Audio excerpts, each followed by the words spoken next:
Hello Libra, Libra Rising and Libra Moon people. This is your weekly astrological and card horoscope for the week starting August 21st, 2017. And a quick reminder for all you Libra folks out there, yes, I do know we have an eclipse on Monday the 21st or Tuesday the 22nd if you're in the Eastern Hemisphere. Remember, adjust your dates accordingly. I actually already did talk about that though in the monthly astrology horoscopes for August. And in the spirit of trying to present nothing but new information every time we go into a new horoscope, whether it's a new week or a new month, I definitely want to keep, just kind of bringing in what else is going on. So if you want information about the eclipse, please go to the August monthly astrology horoscopes 2017. There is a playlist for it on the main channel page. To get to the main channel page, you can always just scroll below the video and click on the Scarlet Moon screen name, and it'll take you right there. And of course, if you ever want to get a session with me, you can always follow the links below or go to integrativemysticism.com. So what is going on this week? Well, on Tuesday, we've got Mars, planet of action and energy, in your 11th house of friendships and social networking, forming a lovely trine to Saturn, currently in your 3rd house of communications, pacts, and promises. And when we have Mars and Saturn working together harmoniously, and the energy flowing easily, especially in an angle like this, the best way to paraphrase it would be learning to get rid of an obstacle or a burden that we have learned to live with. And everyone's got this going on in different areas of their lives. You know, sometimes it's their love life, sometimes it's their family, their work. And for you, it's going on in your social life. For you, it's going on with a group.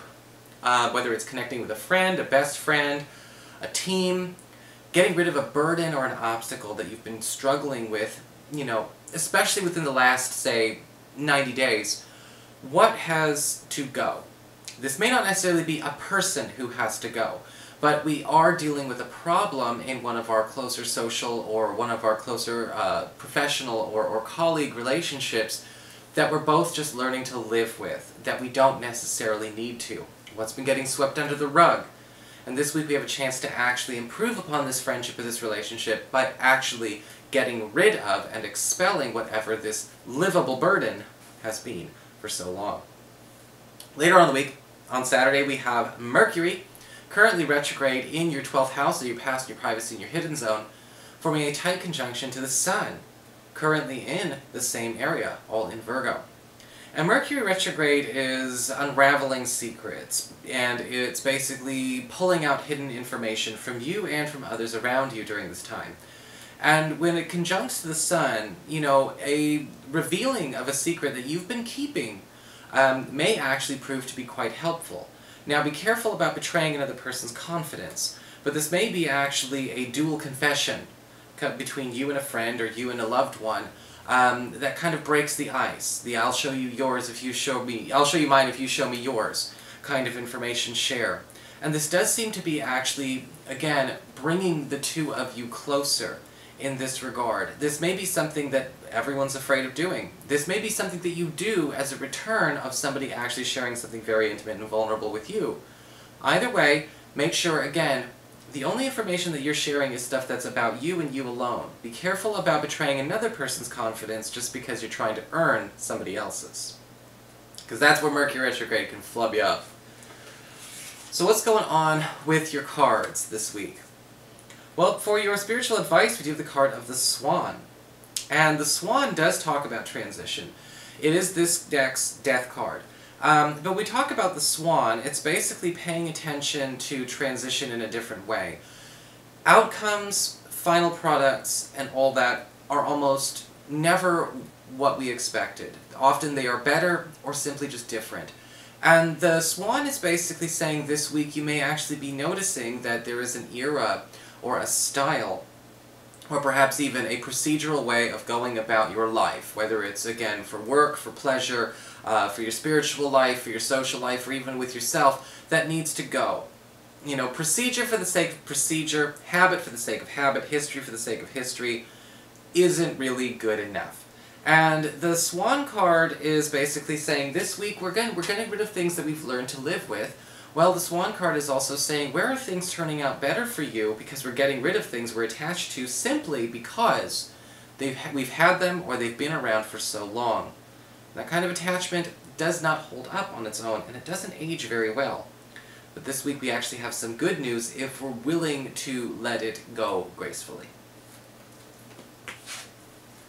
For your Earth sector, when it comes to your work and finances, we do have the Death card reversed. And interestingly enough, the Death card reversed can talk about a situation getting a chance to, again, end easily. The Death card reverse could talk about a lot of you Libra people looking for a new job, a new position. Death card reverse can talk about something like that opening up, but for some reason, again, whether it's attachment to history, habit, or procedure, we need to be brave enough to go where it is going to require more of a transition from us personally. The Death card reverse can often show up where there is a resistance to change in life, a resistance to endings that are actually ultimately all about the beginnings themselves. And this could indicate a transition in your career, how you go about handling it, who you go about working it with, or maybe even where you end up working it, that you may be resistant to because, again, it just feels so damn unfamiliar, or what you can expect or predict is not being broadcast. It may be wise to take that risk anyway. For your communications with air, when it comes to your friends, your relatives, the others in your life, we do have the Page of Pentacles reversed. This card can indicate a need to pay attention to where a friend or a relative may actually be not necessarily making the most of something that you have given them, or what you are giving to them in good faith. Okay, now whether this is somebody, you may have been supporting somebody and you find out they're wasting the money you gave them. I've seen that happen with this card a lot. The Page of Pentacles reverse could also indicate a situation where perhaps, you have gone out of your way to do something, you find out that this person has yet to actually kind of do their part. When we have the Page of Pentacles reversed, it's very, very important to pay attention to where we need to stop or cut off the line that is routinely, or again, giving more and more energy, resources, and time to a person who does not actually have any inkling to put his or her best into what you've already given here. This may be somebody who's asking for help and assistance, but you may be finding out that we're just kind of throwing it down the drain. And while it may not necessarily be easy for this person to accept facts because they might be dealing more in feels, it may be an important discussion to have. Your challenge this week with fire is the Six of Cups, upright. And once again, we have attachment to the past, attachment to cycles, and attachment to history. And the Six of Cups upright is saying your challenge this week may actually have more to do with, okay, if we're going to go down memory lane, if we're going to use history as our reason for the present, and the only reason, well, maybe we need to stop and think about where some of that is still able to change. We have opportunities to still change what's being done. But the challenge is are we okay with that? Are we okay with progress in that way? With the Six of Cups, sometimes it's not exactly easy to do. And a lot of other signs so far this week have had a very similar thing come up, where people kind of feel like just because time and history is there, it doesn't need refreshing, it doesn't need updating, it doesn't need to evolve. Evolution kind of requires that, though. When you think about evolution, it's the ones who mutated and crossbred, that actually became the ones who, thrived. It's like, even with animals, a lot of pedigrees, unfortunately, are not as healthy as the mutts and the mongrels. And that might be something to think about, too. The Six of Cups is talking about this week, where are we holding on to something to try and keep it pure, even though as it is, even if it may seem pure technically, it's not actually serving at all. For your emotions with water and your romantic life, we've got the Five of Cups reversed. And this might actually be a really nice card for a lot of you, because the Five of Cups reversed talks about compensation or second chances, getting something back.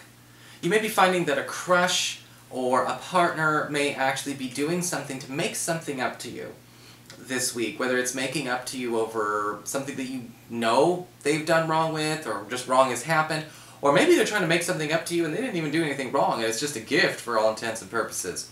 The Five of Cups reverse can also talk about an opportunity to recover a chance, or recover from what could have been perceived as a loss in your romantic pursuits.